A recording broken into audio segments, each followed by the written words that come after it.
पूजारे नड़िया खराब बाहर अर्थ कौन, शुभ ना अशुभ?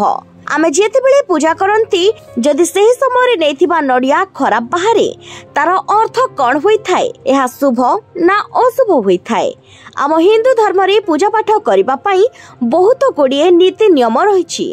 आपण माने ठाकुर पूजा कला बेले नड़िया भोग निश्चय लगाउथिबे। आज आमे सही नड़िया विषय रे किछि कथा कहिबाकू जाउछु। आमे नड़िया को खाइबा पई एवं पूजा पई मध्य व्यवहार करिथाउ।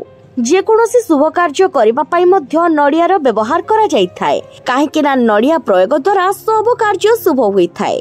शास्त्र रे नड़िया को माता लक्ष्मीकर प्रतीक बोली कुहा जायछि। पूजा रे नड़िया व्यवहार नहेले पूजा अधा होई रहि जाय। पूजा समय रे बेले बेले नड़िया खराब, पचा और सुखिला बाहरी थाए। एहाकु नै मन रे विभिन्न प्रकार रो आशंका रहि थाए जे एहा शुभ संकेत ना अशुभ संकेत। आज ए वीडियो रे आमे जानिबा जे ठाकुरंक पाखरे नड़िया पचा खराब बाहरिबार अर्थ कौन रही थाए? एहा शुभ होई थाए ना अशुभ होई थाए? एमिति केही लोक नाहंती जे कि नड़िया को ऊपर देखि कहि परिबो नड़िया खराब कि भलो। केतेक समय रे पूजा क्षेत्र रे नड़िया खराब बाहरी थाए। खराब नड़िया देखि लोकंक मन रे विभिन्न प्रश्न आसे।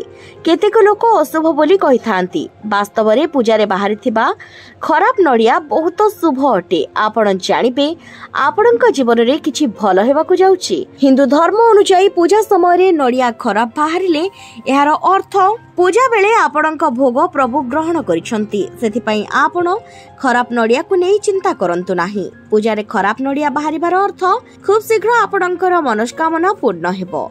जदि नड़िया सुखिला बाहरे तेबे जानिबे आपणकर सब असुविधा खूब शीघ्र समाप्त होई जिवो। तेबे बंधुगण, जदि पूजा रे खराब नड़िया बाहरे तेबे चिंता करिवार कोनोसी भी कथा नाही।